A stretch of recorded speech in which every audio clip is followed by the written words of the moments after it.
Boa tarde, deputado. Boa tarde, Murilo. Boa tarde, Ana Carla. E boa tarde a todos os telespectadores da TV Tropical.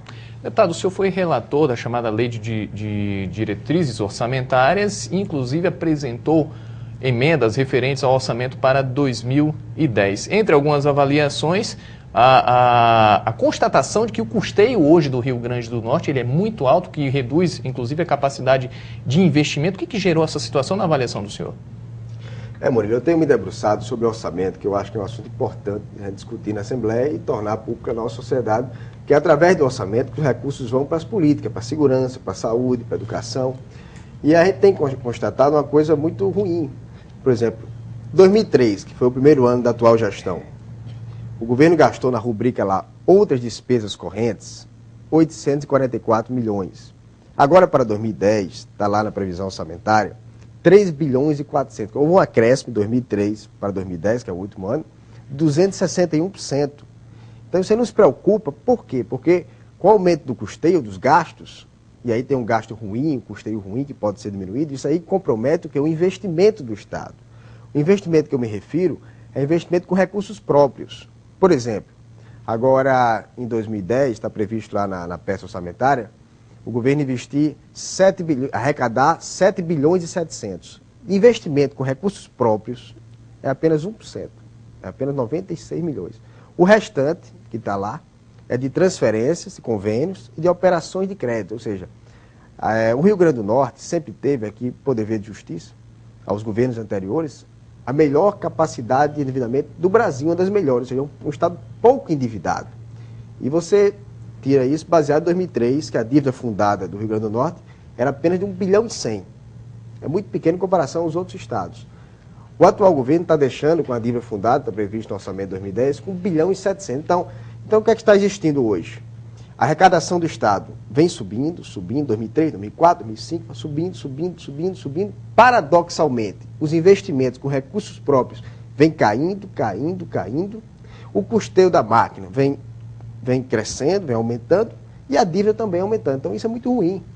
Por que é ruim?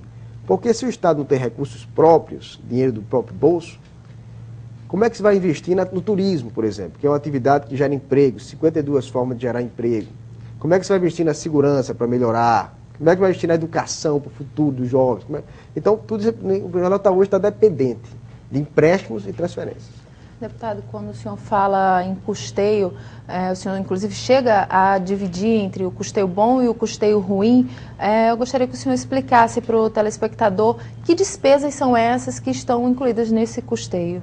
Pois não, é importante até ressaltar isso, Ana Carla, que a máquina do Estado, dentro dessa rubrica outras despesas correntes, que teve esse acréscimo de 2003 para 2010, 261%, está o custeio. Agora existe custeio bom e custeio ruim, é gasto bom e gasto ruim. Por exemplo, o programa do leite. O programa do leite é um programa excepcional. Por exemplo, fardamento, medicamentos, tudo isso é custeio bom. Tem que ser até aumentado. Agora, custeio ruim é, por exemplo, diárias em excesso, excesso de contratos terceirizados, consultorias, excesso de contrato de aeronave, de carros alugados. Tudo isso vai inchando o Estado, vai engessando o Estado, e diminui a famosa capacidade de investimento com recursos próprios, que, como eu disse, está lá na peça orçamentária de investimentos, tem lá 1 bilhão 129 de investimentos. Você olha assim, isso é uma beleza. Mas você vai olhar lá, 1 bilhão e 33 é de operações de crédito, ou seja, de empréstimos, que outros governos vão pagar, e está lá também transferência, dependência do governo federal de convênios. Aí você fala, mas Walter, como é que está os últimos anos? Nós analisamos. O efetivamente realizado tem sido uma média de 20% a 30%, quer dizer, então é por isso que o Estado não tem se desenvolvido. E a prova disso, Ana Carla, por exemplo, agora foi divulgado, o IBGE divulgou o PIB do Rio Grande do Norte.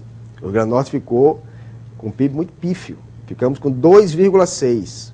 O Nordeste ficou com um PIB de 4,8%. O Brasil ficou com um PIB de 6,1%.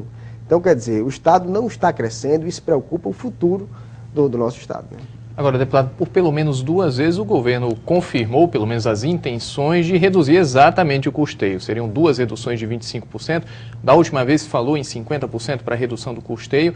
Uma proposta semelhante apresentada pelo senhor na Assembleia previa uma redução de 20% e foi questionada, não foi aprovada pelo pelo próprio governo. Que interesse haveria nesse caso em não aprovar algo que o próprio governo já tinha confirmado que faria? Murilo, é verdade. Fica um discurso fácil para o governo. Não, houve uma crise, vamos diminuir custeio, mas não tem acontecido efetivamente. Então, por exemplo, eu não quero aqui só criticar por criticar, falar por falar. Então, nós conseguimos apresentar, e foi aprovado na Assembleia, lá uma emenda nossa, para diminuir 20% do custeio ruim.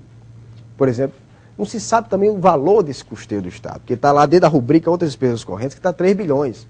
Mas vamos supor que seja R$1 bilhão. 20% daria o quê? 200 milhões para investimentos. Se nós estamos previstos agora em 2010, segundo a peça orçamentária, apenas 96. Então isso compromete o futuro do nosso Estado. E como eu disse, esses empréstimos, a dívida fundada aumentando, quem vai pagar não é o atual governo, são outros governos que virão para o nosso Estado, que vai administrar, né? Deputado, falando um pouco sobre política local, sobre próximos governos, o senhor é um dos representantes do PMDB que já chegou, inclusive, a declarar abertamente um possível apoio à senadora Rosalba Ciarline ao governo do Estado. O PMDB ainda não chegou num consenso em nome de que nome realmente vai estar apoiando.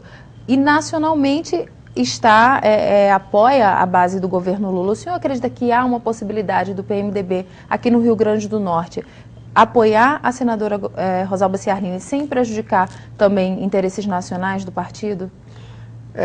Hoje o que existe hoje no nosso PMDB é que existe uma divergência de pensamentos. O deputado Henrique defende que o PMDB caminhe com a governadora Vilma e com Iberê. O senador Garibaldi defende que o PMDB possa caminhar com a senadora Rosalba. Por quê com a senadora Rosalba? Porque nós temos uma afinidade maior com a senadora Rosalba, porque em 2006 caminhamos juntos, em 2008 a maioria dos municípios ela nos apoiou, o PMDB, então existe uma afinidade, um desejo, uma tendência do nosso eleitor em apoiar a senadora Rosalba. Então, diante desse impasse, estamos esperando, tem muito tempo ainda para a eleição acontecer, você vê as indefinições a nível nacional, por exemplo, o PSB de Ciro Gomes vai ser candidato a presidente, se ele for, como é que vai ficar o PSB aqui no Estado? Na verdade, o Requião do PMDB lançou-se candidato a presidente agora. Quer dizer, o Serra, o Aécio, a gente não sabe aí quem vai ser o candidato. Então, existem muitas indefinições a nível nacional. Existe um pré-acordo do PMDB com o PT. Então, eu acredito até que o PMDB deverá apoiar o PT a nível nacional.